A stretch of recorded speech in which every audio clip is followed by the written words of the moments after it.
Good morning. Board Council, is there a quorum? Wonderful. Good morning, I'm Ann Ballantyne, designee for Lieutenant Governor Suzanne Crouch. I'm calling to order the February 2024 meeting of the IHCDA Board of Directors. We are meeting pursuant to this board's policy for participation by members of the IHCDA Board of Directors in board meetings by simultaneous electronic communication. This means that only 3 members must be physically present at the site of the meeting and the remaining members may call in. There will be an audio feed for the general public so that members of the public can listen to the meeting, and there will be a link to a video recording posted on IHCDA's website next month. At the time the motions are being made, each board member that makes a motion must state his or her first and last name for the record. The votes will then be tallied by roll call. I will now take a roll call of board members to confirm members who are present and their location. Ann Ballantyne, designee for Lieutenant Governor Suzanne Crouch, here in the room. Mark Pascarella, designee for State Public Finance Director Dan Hughey. Present in the room. State Treasurer Daniel Elliott. Board Member G. Michael Shopmeyer. Present virtually from Evansville, Indiana. Board Member Andy Place Sr. is not present. Board Member Chad Greiwe, we are working to connect him and we'll announce him once he is able to join us remotely. And Board Member Tom McGowan, also not present. The first item on the agenda is the approval of the minutes from the January 25, 2024 board meeting. Do we have any additions or corrections to make to those minutes? Seeing none, I will entertain a motion to approve. Mark Pascarella, second. We have a motion and a second. I will now call the roll. Mark Pascarella. Aye. Daniel Elliott. Michael Shopmeyer. Aye. Ann Ballantyne votes aye. Motion carries. Excellent. First up, please welcome Emily Castro, who will present the recommendations for the 2023 4% Low-Income Housing Tax Credit Program, LIHTC Bond Volume and Development Fund. Morning. Good morning, board. My name is Emily Castro. I am the Bond and State Tax Credit Specialist here at IHCDA. It's great to meet all of you this morning. I'm here with one funding recommendation for 2 bond projects and an update on the waitlisted bond projects from November 2023. I'm going to start with our recommendation. On November 16th, 2023, the board approved a resolution that awarded 4% LIHTC tax-exempt bond volume and Indiana State Affordable and Workforce Housing Tax Credits, also known as state tax credits, to 10 developments selected according to 2023-2024 QAP criteria. The board also approved the continued review of 6 projects that initially failed threshold review. These projects were required to demonstrate that they have remedied any outstanding threshold issues and were financially feasible without an allocation of state tax credits.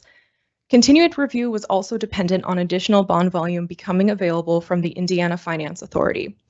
In January, IHCDA received notice that $289 million in bond volume would become available for multifamily projects.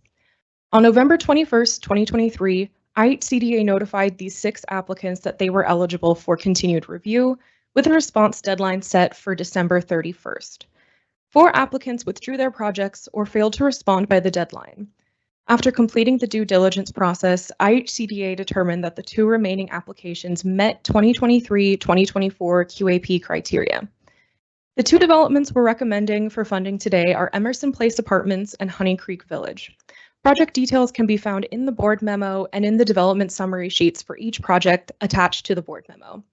Emerson Place Apartments will be in Indianapolis and consists of 144 units of multifamily new construction. They are requesting an allocation of 4% LIHTC, bond volume, and a development fund loan. Honey Creek Village is the rehabilitation of a 149-unit public housing development in Terre Haute. They are also requesting an allocation of 4% LIHTC, bond volume, and a development fund loan. We are recommending an aggregate award of 4% LIHTC in the amount of $4,314,914, an aggregate allocation of bond volume in the amount of $47,800,000, and an aggregate award of development fund in the amount of $1.5 million to the 2 developments listed in Table A. And I will now accept any questions. Yeah, remind me again, the loan has an interest rate, is that correct? Yes, 1.5%. Okay. No Further questions? Take your resolution. Okay. Staff respectfully requests that the board approve the following resolution. Resolved that the board approve the following. An aggregate award of 4% LIHTC in the amount of $4,314,914, an aggregate allocation of bond volume in the amount of $47,800,000, and an aggregate award of development fund in the amount of $1.5 million to the two developments listed in Table A, as more particularly identified in the development summary sheets as recommended by staff. Resolution, I'll entertain a motion. Mark Pascarella, move to approve. We have a motion and a second. I'll now call the roll. Do we have Chad on the phone? Okay, Chad, are you there? Just wanted to make sure we noted your attendance. I am here. Can you hear me? Yes, we can. All right, I will now call the roll. Mark Pascarella, Aye. Daniel Elliott, Michael Schopmeyer, aye, Chad Greiwe. Aye. Ann Valentine votes aye. The motion carries. Thank you. Great, thank you. Next, I have a quick update about the waitlisted projects from the 2023 bond round. The resolution that created this waitlist included the condition that IHCDA update the board on any approvals or denials of funding from that waitlist. So that is the update I'm bringing today, as presented in more detail in the document titled Waitlisted Bond Project Update Summary Sheet. On November 16th, 2023, the board approved a resolution approving a waitlist for funding containing the 7 next highest scoring applicants from the 2023 bond round that passed threshold but were not selected for funding. The board delegated authority to IHCDA to approve an allocation of 4% LIHTC, bond volume, state tax credits, and development fund to these applicants until all remaining bond volume was awarded. These projects were required to demonstrate feasibility without state tax credits. 3 applicants withdrew. The remaining 4 applicants have been awarded 4% LIHTC, bond volume, and development fund loans. 1 applicant was also awarded state tax credits as some credits were left over from the November allocation. The 4 projects, as presented in the summary sheet, are Gateway to Life, M22, Capitol Station, and Sunspring, all located in Indianapolis. These applicants have received an aggregate amount of $5,126,483 in 4% LIHTC, $71,497,339 in bond volume, and $190,411 in state tax credits, and $2.25 million in development fund. All developments have been notified of their awards, and we look forward to seeing these projects move ahead. I'll be happy to take any questions. Questions? Okay, thank you so much. Thank you. Please welcome Peter Nelson, who will present Home Investment Partnerships ARP Hillcrest Commons. Morning, board. Morning. Okay, try not to knock everything around. Yeah, this is my first of 2 recommendations this morning. This is for Hillcrest Commons. So I wanted to provide a little bit of background about the Home ARP program. So the American Rescue Plan provided $5 billion to assist individuals or households who experience or at risk of homelessness. It does this by providing housing, tenant-based rental assistance, and supportive services, all with the goal of reducing homelessness and increasing housing stability across the country. So IHCDA received just shy of about $55 million of these Home ARP funds. And in April of 22, HUD approved IHCDA's Home ARP allocation plan, in which we set aside just shy of $32 million specifically for the development of affordable rental housing. So in July of 22, IHCDA issued an RFP to allow teams to submit and be eligible for this Home ARP rental construction funding. Responses for that were due September of 22. And once we got those responses, we reviewed them, a team internally reviewed them, and we selected 10 that were eligible to apply for the Home ARP rental construction funding. Eligible teams are also able to request National Housing Trust Fund, Development Fund, and Home ARP nonprofit operating assistance. So getting into the project specifics for Hillcrest Commons, this was the 4th application for the Home ARP funds that we received. Got it in just after Thanksgiving of last year. Total development cost of just over $9 million. They are requesting our maximum amounts: $4 million in home ARP, $3 million in housing trust fund, and $750,000 in, development fund. So this is a project by the Housing Opportunities of Fort Wayne. They are partnering with Model Group to propose the new construction of 24 units in Fort Wayne. This project is going to be 23 one-bedroom permanent supportive housing units, so those assisting those experiencing or at risk of homelessness, and then one unit, also one bedroom, that will be an on-site manager's unit. Project amenities for this include a community space, fitness room, laundry facilities, some service space, and the project site is within walking distance of a grocery store, parks, retail stores, food bank, and public transportation with access to downtown Fort Wayne. So plenty of amenities for the residents as well in and around the project. So this project concept was developed by Housing Opportunities of Fort Wayne and the Model Group team during the 2022 Indiana Supportive Housing Institute. And Housing Opportunities of Fort Wayne is also requesting a $50,000 award of the Home ARP Nonprofit Operating Assistance. After review of the application, we are happy to recommend the full requested amounts, and I will pause here for any questions before the resolution. Any questions from the board? Okay, seeing none, we'll take your resolution. Staff respectfully requests the board approve the following resolution. Resolved that the board approve awarding $4 million of Home ARP funds in the form of a grant, $3 million in National Housing Trust Fund in the form of a grant, $750,000 of development fund in the form of a loan, and $50,000 in Home ARP nonprofit operating assistance to Housing Opportunities of Fort Wayne, Inc. for Hillcrest Commons as recommended by staff. Thank you. Board, we have a resolution. I'll entertain a motion.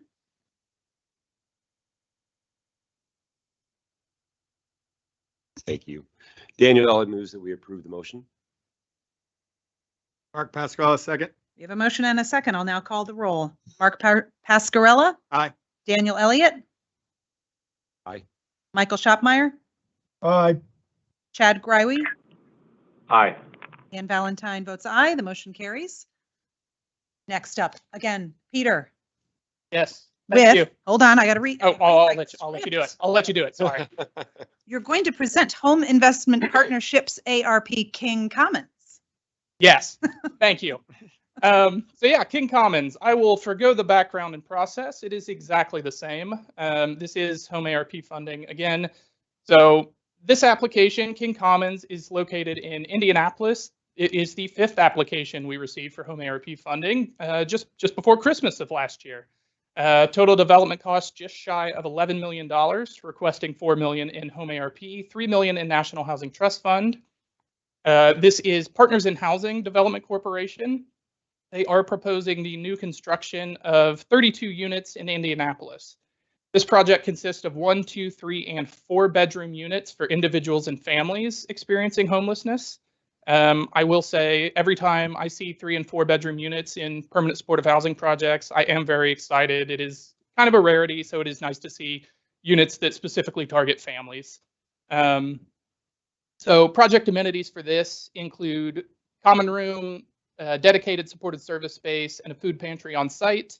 And the project site is located very near a grocery store, some restaurants and retail options, and access very, very close to the site to a bus line that can get residents where they need to be. Similar to the last project, this was developed through the Permanent Supportive Housing Institute in 2022, and Partners in Housing is requesting the $50,000 in Home ARP nonprofit operating assistance. So happy to take any questions on this one. Questions from the board? Mike Shopmeyer. Peter, the cost per unit on these is pretty high. Can you explain why? Yeah, so it is a little bit higher than the previous one. I think it's not out of line with what we see typically with permanent supportive housing. Having that dedicated service space, those continuing ongoing costs for services does tend to push these up a little bit. I think just some of the site costs are higher on this one. We do request an appraisal, do not allow federal funds to pay higher than the appraised amount for land or any existing buildings. So we do make sure that even though costs may look high, that they are within reasonable numbers based on different factors.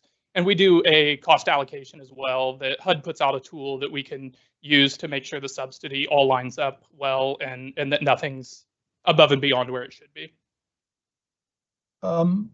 Explain to us what percentage of this is that ongoing costs that you talk about, just roughly, because that's what would make this different than, say, ordinary low income housing. Sure. I honestly would have to go back and look at the specific costs in the budget. But that is something that we do look at when we review these, just understanding that these projects have that ongoing cost. So I can try to get you some of that information after this meeting, but that's not something that I just remember offhand right now, the specific ongoing costs. Yeah, if you could shoot that to us. I could see a question. Well, in fact, I've had people ask me this question before. And then on those ongoing costs, when you look at that, Peter, how far out are we capitalizing those ongoing costs? I would hope like a 5-10 year period, present valuing it. Because I understand on homeless, the ongoing is going to be a lot higher than low income, correct? Yeah, so we do expect that those service costs can continue through the life of the project. Any of these have an affordability period of anywhere from 15 to 20 years. So we do want to try to see that there is that reasonable expectation that those costs are covered over the course of that time. Of course, we know service dollars are, exceedingly rare.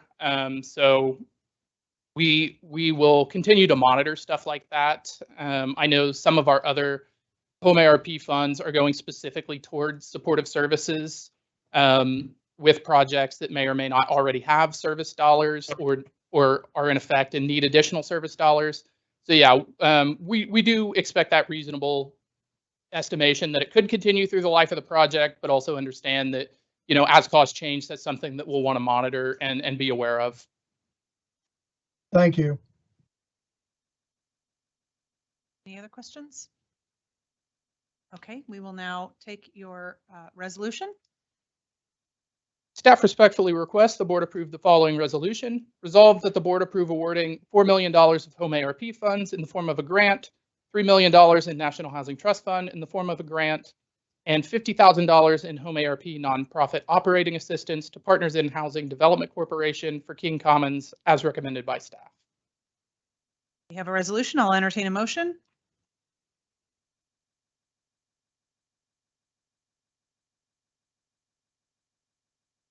Daniel Elliott motions that we approve the resolution. We have a second. Mark Pascarella, second. We have a motion and a second. I will now call the roll. Mark Pascarella. Aye. Daniel Elliott. Aye. Michael Schopmeyer. Aye. Chad Greiwe. Aye. Ann Valentine votes aye. The motion carries. Thank you, Peter. Thank you. Next up, please welcome Jerry Bain, who will present a development fund loan request for 324 Cottage Grove Avenue.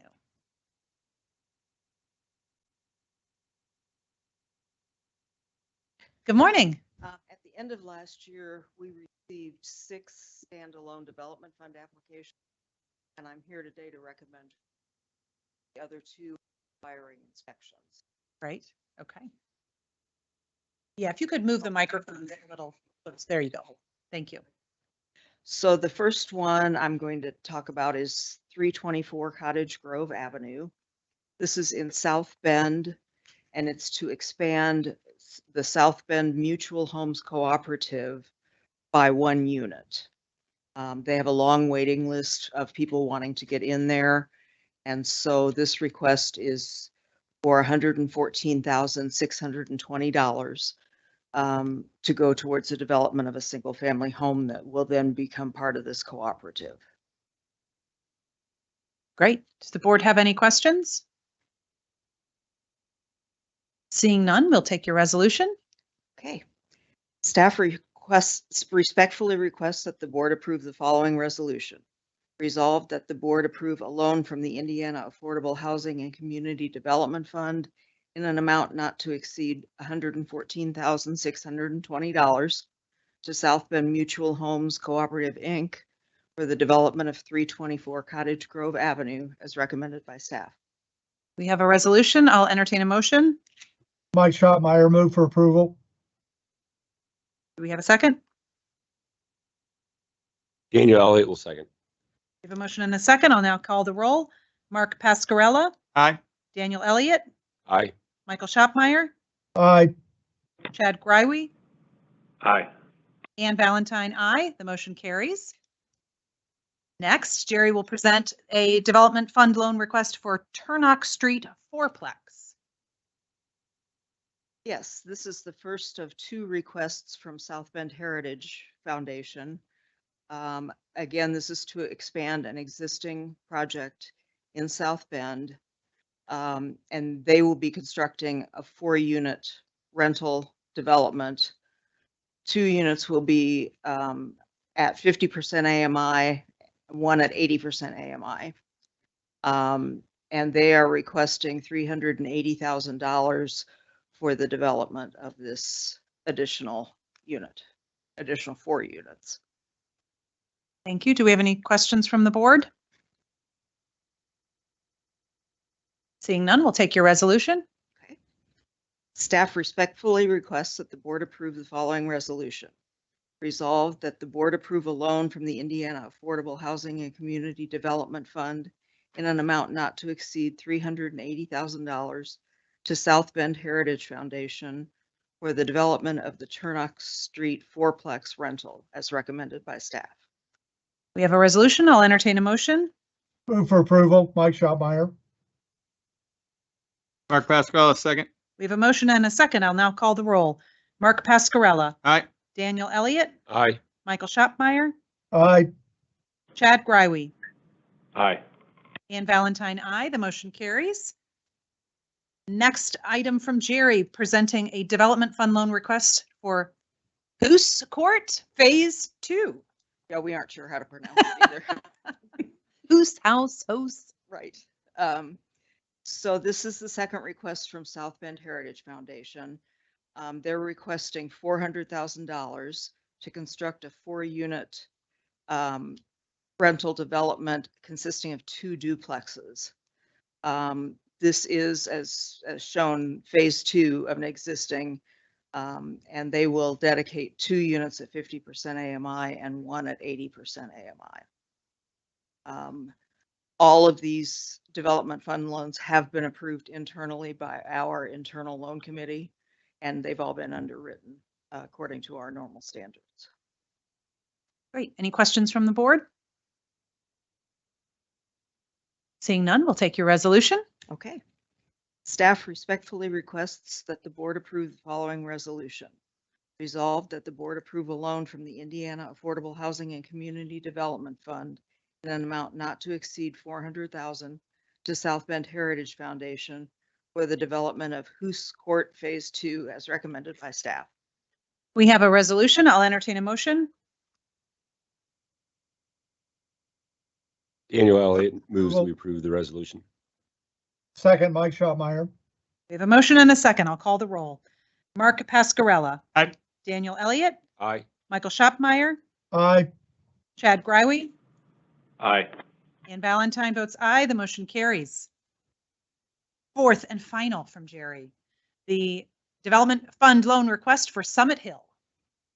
Yes, this request came in from Summit Hill Community Development Corporation, which is the nonprofit subsidiary of the Bloomington Housing Authority.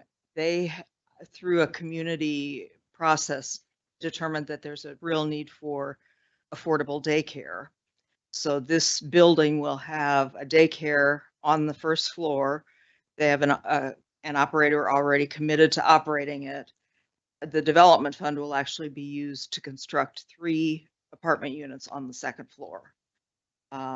They will all be at 50% AMI or less, and they will be assisted with vouchers from the Bloomington Housing Authority. They are requesting $750,000. Any questions from the board? Seeing none, we'll take your resolution. Okay. Staff respectfully requests that the board approve the following resolution. Resolved that the board approve a loan from the Indiana Affordable Housing and Community Development Fund in an amount not to exceed $750,000 to Summit Hill Community Development Corporation for the Summit Hill Early Learning Center as recommended by staff. We have a resolution. I'll entertain a motion. Mike Schotmeyer, move for approval. We have a second. Mark Pascal, second. We have a motion and a second. I'll call the roll. Mark Pascarella. Aye. Daniel Elliott. Aye. Michael Schopmeyer. Aye. Chad Greiwe. Aye. Ann Valentine votes aye. The motion carries. Thank you, Jerry. 4 might be a record since I've been chair. Thank you. Next up, please welcome Zach Gross, who will present a 2024 Indiana Permanent Supportive Housing Institute update. Morning, Zach. Good morning. It's exciting when we get slides. I know. It's also exciting when I don't have to ask for it. Just talking. Is this a clicker working? Good morning. I'm the supportive housing manager here. I've been at IHCDA for 6 years. So in this role, one of my primary responsibilities is overseeing the Indiana Supportive Housing Institute and our corresponding pipeline of projects. Today, I'm going to provide you with a brief overview of what supportive housing is, how the Institute supports these developments, and share some results from the last 15 years of the initiative. I point it.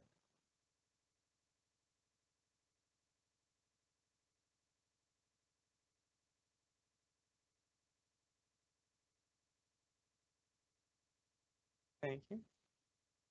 So the Institute itself is an annual training program that we provide through a partnership with CSH, which was formerly the Corporation for Supportive Housing. The training offers our partners intensive guidance on how to build, operate, and provide services in supportive housing developments. However, the Institute goes beyond traditional training, and it also serves as a catalyst for comprehensive understanding. It forms a network of peers who can learn from each other, and also is the primary way that IHCDA funds new supportive housing developments. These developments are crucial in the response to homelessness by not only offering permanent affordable housing, but also providing intensive supportive services. The ultimate goal of supportive housing is to empower residents to maintain long-term housing stability and maximize self-sufficiency. So supportive housing that's produced at the Institute serves households who are experiencing homelessness. That's the case in every Institute year that we've had, and have been homeless for a significant amount of time and also have a disability. So the resource is intentionally targeted to households who have a high level of service need and need a high level of support to live independently and face several barriers to accessing housing. So basically, these are households that will likely need to make use of the wraparound services that are provided in supportive housing in order to maintain housing stability and prevent their return to homelessness. So in some years, we've also allowed projects to further refine their target population to subsets of the unhoused community, so we can create more capacity for underserved populations where we know that there is not as many resources, or that there's a particular vulnerability that is warrants a need for targeted resources to that population. So those populations are listed on this slide and include like homeless veterans, frequent users of emergency rooms or jails, youth exiting foster care, among others. So a key factor in the Institute's success lies in its unique structure. Unlike conventional training programs that focus on certifying individuals or organizations, the Institute hones in on specific developments. So teams that are comprised of a developer, a management partner, and supportive services provider will respond to a competitive RFP, and then with their development concept, and if they're selected, they will attend the 11 days of training together as a team. And throughout that experience, the team plans every aspect of their project, breaking down silos and leading to comprehensive project plans that prioritize trauma-informed design and promote staff coordination across the different roles of the team. The training covers topics in all areas of the development, ranging from how to design and arrange a common space to creating a supportive services budget to selecting a site. So there's a pretty broad variety of topics covered. And the unique thing about the Institute is that all the team members are present in all those discussions. So you can have a service provider talking to the developer and the architect about what the needs are in terms of office space or space that they've seen work in various apartments or other buildings in the community that promote stability and trauma-informed care.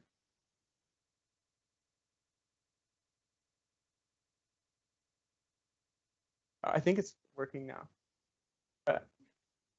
Oh, it was. So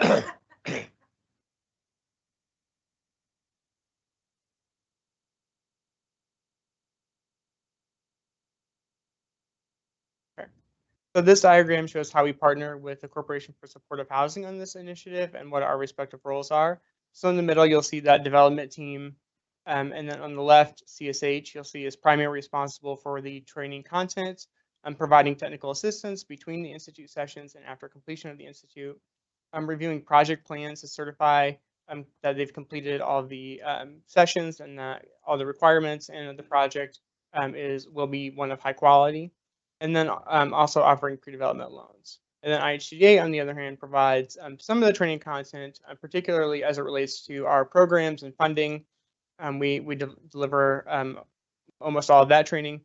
And then once the team completes the Institute, IHCDA provides capital and rental assistance funding to teams. And then, of course, we're responsible for ongoing monitoring of projects.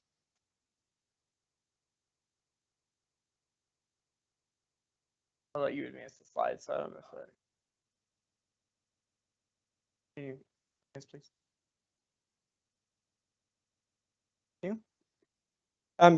Teams who complete the Institute will create comprehensive plans that are specific to the project. Like I said, they will also have a peer network that they can continue to lean on. And we regularly host opportunities for partners who have been through the Institute process to get together and share what they're doing that's working and brainstorm solutions to problems they're facing in their projects after they are in operations. Next slide. So the Institute stands out not only for the training, but also the strategic resource allocation component. And so each year, we at staff at IHCDA identify the resources we're going to use based on how many projects we have in our pipeline from previous years that are still applying for funding and going through the process, and the overall availability of funds. So this allows us to ensure we don't create an environment where funding is so competitive that projects like this aren't viable. So we can balance where we are prioritizing funding based on the projects that are still out there that are applying for the specific resources. So typically, capital funding is either in the form of the low-income housing tax credit through the Housing First Set Aside in the QAP, or through the Home and National Housing Trust Fund programs. So projects may be 100% supportive housing, meaning all of the units in the development are supportive housing units, or integrated where only a percentage are supported and the rest are affordable. Projects may also be able to access funding from the development fund, project-based vouchers, or the continuum of care programs. So important to note that funding is not automatic. Teams have to have their plans approved by CSH, and to access those funds or access prioritization of some of those funding streams must meet all the regular program requirements and, depending on the source, have to compete for funds through regular funding rounds. Next slide. So the 2024 Institute started this month and it'll conclude in May. So this year we're focused on projects that serve the most vulnerable households experiencing homelessness, and we're allowing projects that focus on the aging population by allowing them to be 55+ age-restricted developments. Capital funding will be provided through tax credits, and we're focusing on 100% supportive housing developments this year. And there's some photos there from this first session of the Institute we had this month. Next slide. And here's the list of our teams this year. So we have 2 teams who are developed in Indianapolis, led by Collins Housing Solutions and KCG Companies. And we also have a team from Lake Station, led by NICA, and a team from Muncie, led by Radiant CDC. We're excited this year that we have several new partners that have never completed an institute before, or a supportive housing project before like this, and also have some seasoned experts who have already completed multiple projects that are successful. So here's some of our numbers on our outcomes and results of the Institute over the last 15 years. So we have 57 operational projects that are offering over 1,500 units of supportive housing around the state. We have 13 developments that have been funded by IHCDA that are in some phase of the development process, and those, when they come online, will provide an additional 242 units. We have 10 post-institute teams in the process of applying for funds. These are our pipeline teams that are still working on their applications, or some have to reapply. And then for outcomes, you'll see there we have 94% housing retention rate in 2023. So in 2023, 94% of people who were resided in the supportive housing unit maintained their housing stability, meaning they did not return to homelessness. So they stayed in that project, or they exited to another stable resource or independent living on their own. That's a really impressive statistic. So great work. Thank you. We're really, really proud of that. And here's a map of the Institute developments around the state. So you'll see sort of the number in each of the counties that we have developments. Most are clustered around population centers, and we do have a couple more rural as well. So one thing to note here is that this map doesn't show all 57, because we have some that are like scattered site or rental assistance only projects that operate in multiple counties. So because of the difficulty in displaying that, these are just the physical developments that we funded. And then finally, I just wanted to share some photos of developments that we've funded, and you see some supportive housing. And so here we have just a collage of Haven Homes in Plainfield, Lucas Place 2, which is in Evansville, Crawford Homes in Bloomington, Jackson Street Commons in Kokomo, Liberty Village in Terre Haute, and Hannah Commons in India. And thank you, and I'd be happy to answer any questions. Great work. Any questions from the board? Thank you. Thank you. Great work. Next up, please welcome Quinn Kissane. Hope I got that right. Sorry if I did not. Who will present the 2023-24 Individual Development Account IDA Tax Credit Allocation Approval. Quinn, did I get the last name right? Okay, awesome.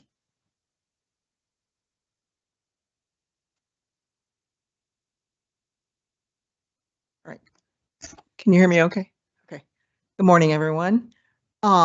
Today I have a presentation for the Individual Development Account, or IDA, tax credit program to request allocation of additional unused funding from the 2023 program year.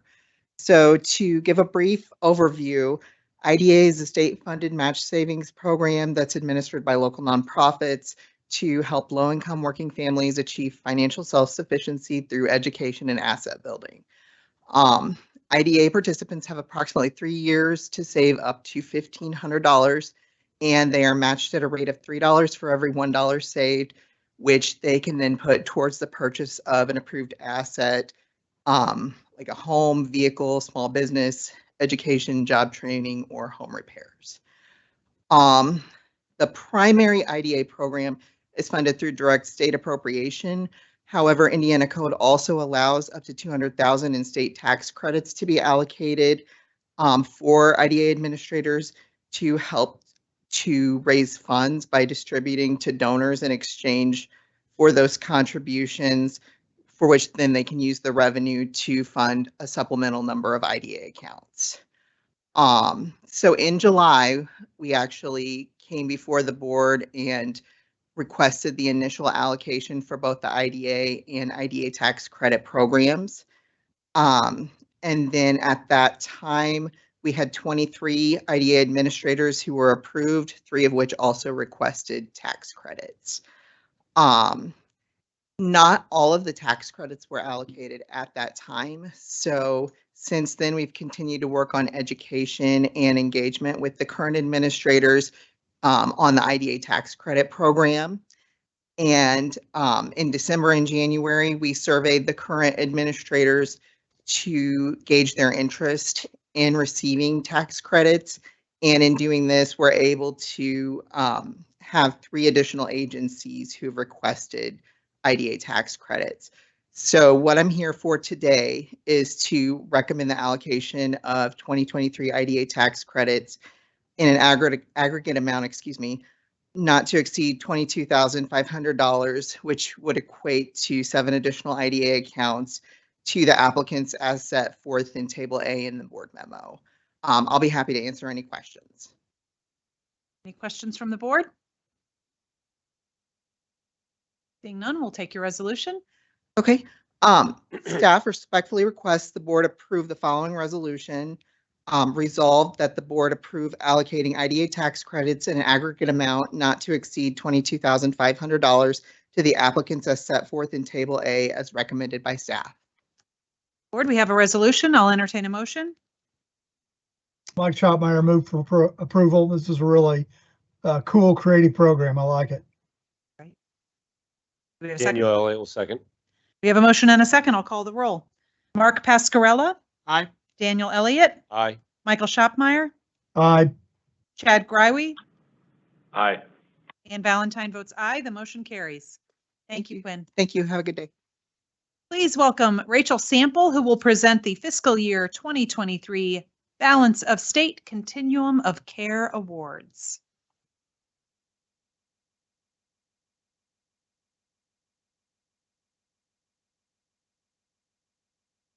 Morning. Thank you for allowing me to present today the fiscal year 2023 Balance of State Continuum of Care, or COC, funding allocations through IHCDA. For just a brief overview, I want to share that the COC program primarily funds permanent supportive housing and rapid rehousing projects, which is awarded through a competitive funding application process through HUD. We serve as the collaborative applicant on behalf of the Indiana Balance of State Continuum of Care, or BOSCOC, and we conduct an annual application process where we work with eligible housing service providers to apply for funding, both renewal projects and new projects in a competitive process. We prepare scored and ranked applications for HUD to review and then submit that collaborative application to HUD. Last year, the IHCDA Board of Directors approved a process for ranking and scoring our applicants. It occurred last August, and we submitted the applicants based upon that ranking process, and we received word from HUD on January 29th, 2024 of our approved applicants. We are now responsible for administering a certain portion of those projects on behalf of the Indiana Balance of State. Some of our projects choose to directly contract with HUD, so they're not included in today's approval request because those are direct HUD funded projects, and those who serve as subrecipients of IHCDA are a part of this request. We have available to you a funding allocation table in Exhibit A listing all the projects that we are requesting approval for. In addition to these projects that we serve as a grant administrator for, we also operate several projects as a part of the infrastructure support we provide to the continuum of care in the homeless management information system and coordinated entry system lead positions in particular. So just as a brief review then as well, I wanted to share that the internal renewal and new project competition that took place last summer set forth a set of performance-based criteria, again, that the board did approve, and information about that criteria folks were reviewed on are listed in the KPI section of the board report. We are very pleased to share that we have these new projects, including these renewal projects and 2 new projects that were selected for funding by HUD. You'll see in Table A our overall request that was made to HUD and the amount that was approved. And then below that, we have the information about the projects that we serve as the administrator on. So of all of the projects in the portfolio, IHCDA serves as the administrator on 40 of those projects, which is the amount of $9,717,989. Again, those are the projects listed in Exhibit A. And we are here to respectfully recommend the allocation of the awards and no greater than the amount of $9,717,989. Any questions? Any questions from the board? Seeing none, we'll take your resolution. Thank you. Staff respectfully requests that the board pass the following resolution. Resolve that the board approve allocating balanced state continuum of grant funds in the aggregate amount not to exceed $9,717,989 for the fiscal year 2023 Continuum of Care annual funding application for the organizations listed in Exhibit A as directed by HUD and recommended by staff. We have a resolution. I'll entertain a motion. So moved, Mark Pasquale. Second, Mike Schotmeyer. We have a motion and a second. I'll call the roll. Mark Pascarella, Aye. Daniel Elliott, Aye. Michael Schopmeyer, Aye. Chad Greiwe, Aye. Ann Valentine, aye. The motion carries. Thank you. Thank you, Rachel. And next, Executive Director Jacob Sipe will provide an executive update. I do want to congratulate our team on the continuum of care and the work that they do related to getting these funds. These are highly competitive funds that we receive, and team has done a great job with pulling that application together. And I also think that the Indiana Permanent Supportive Housing Institute, the pipeline that we've created for permanent supportive housing across our state, also contributes to a highly successful and well-organized application that we have been very successful in. Not all states can say that. This is a very highly complex application and process and system that you have to create. And it's, we're doing this in 91 counties, and a lot of states aren't like that. They're broken up into multiple different continuum of cares in their state. I think Kentucky has like 18. And so in Indiana, we only have 2. In Indiana, an IHCDA leads one of those. So I think we're very fortunate to have that infrastructure in our state, really leverage that to maximize our dollars. Ending homelessness or doing the best we can that when homelessness does occur for households, that it's the least amount of time. Great. Thank you for the context. Yep. Your team just consistently does such great work that it's nice to make sure we point that out. Yeah, we should see not it. assume that. Never assume that work. I do want to mention a couple things related to the team and to the board as well, and our partners across our state. We did publish the 2023 annual report, which you have a copy here. I think it does a really nice job with kind of capturing some of the work we do. So it's pretty, there's a lot of data, there's a lot of information here. So there's also some human stories that we tell, some actual outcomes. On page 8, the executive summary kind of put some bullet points behind some of the areas that we'll go into more detail as you go into the annual report. I hate to mention any specific areas because I feel like I'd be leaving something out, but I do want to mention a couple things on page 8, and obviously you can go into deeper details on a lot of the other pieces, but these are not just accomplishments or anything, but I do think it kind of sets the tone for the annual report. In 2023, under building homes, we're over 3,200 units of affordable housing that was either created or preserved across our state. And that's in every type of community, from small communities to our urban areas and our large cities. So another one, if you look down, I was looking at this the other day, providing heating assistance, the energy assistance program that we had, over 122,000 households received a benefit last year for energy assistance. And in fact, this year, we're ahead of where we were last year. And our partners, our team are doing great work and making that process as seamless as possible and improving, ensuring that these dollars get to provide a benefit, especially in the months of January and February when we know we have a heating season, and getting those dollars out to provide that. I'm looking at if you remember, in March of last year, I think it was, we had the disasters of some tornadoes that came through Indiana, and IHCDA and Matt and the team, we were on that within 24 hours, working with Sullivan and down in Johnson County, and we provided over $320,000 of emergency hotel assistance for households that were immediately displaced that evening. I mean, we were working on that immediately. And so, and that's also a testament to our partnership with other state agencies like Department of Homeland Security, who has the plan, and we work really closely with them when those events happen. And so I want to mention that as well, because that is clearly in this report. And one of the things that I know we never want to see, but we're proud that we're able to contribute in some way for those households when that does happen. So the last one I'll mention here too is My Community, My Vision, which was a student-led initiative to create places in our communities that will try to do the best to empower our youth so that they come back to their communities, whatever career choice that they do.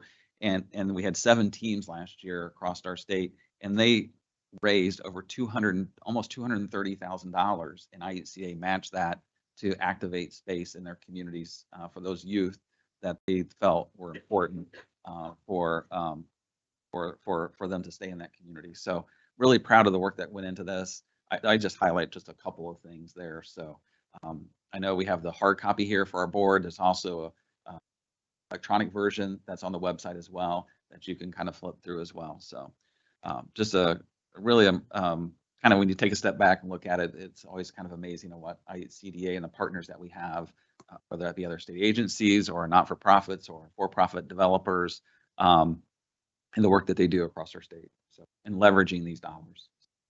Speaking of leveraging, I want to mention too, I have another handout here. This was the first year that we had the Indiana Affordable Workforce Housing Tax Credit. Emily did a nice job with kind of talking a little bit about the wait list that we had, and we actually had one development that's not represented in this that had received some tax credits. But we did create a little capture of the developments that we did, and looking at $12 million of tax credits that we awarded, we leveraged over $275 million of private investment to create almost 1,500 units across our state. And again, this is across the state. And some not just large cities either. I think doing a bond deal in a small community like Madison is, I don't know if we would have been able to pull that off without state tax credit. So really proud of the work that's gone into this, and continuing to improve that with this year's qualified allocation plan as well. So we felt it was important to kind of capture these developments that receive the state tax credit. That's the first type of investment from our state in this type of development. Is really proud of that work. So just a couple of other things real quick. On the board committees, all of them, we have still one more spot open for our Development Fund Advisory Committee. Currently we have Treasurer Elliott is on that advisory committee, and Andy Place, but we still have one more open seat if any of our board members are interested in participating on that advisory committee for the development fund. So just bring that up as well. So, and then lastly, I do want to just mention, we had talked about going on the road this year with our board meetings. I think we did a couple last year. One of the communities we had to cancel last year was down in Corridon. They're excited to have us come back. They want us to come. So we were hoping maybe May 23rd, the May board meeting, if we could go down to Corridon and have a board meeting there. It's a historic school that has been adapted to affordable housing now that we had financed. It's called Senior Lofts. But I just wanted to ask the board, make sure that would be okay if May 23rd down in Corridon would be okay if we were to do a board meeting down there. So if there's any concerns or not. And then we'd like to do 2 more board meetings this year, maybe one in the summer in Crawfordsville, and then over in Rushville, maybe this fall is kind of what we're thinking. So actually we have some really nice developments all across the state. So it's really hard to pick and choose where you want to go. But those are the 2 that we were thinking of, was one in Crawfordsville and Rushville in the summer and the fall. So. Great. Okay. Well, that's my update for this month. So Wonderful. Yeah. Thank you. Do we have any other additional business to come before the board? Seeing none, I take a motion to adjourn our meeting. Who's saying that? Mark Pasquale, second. All right. We are adjourned as of 10:58 a.m. Thank you.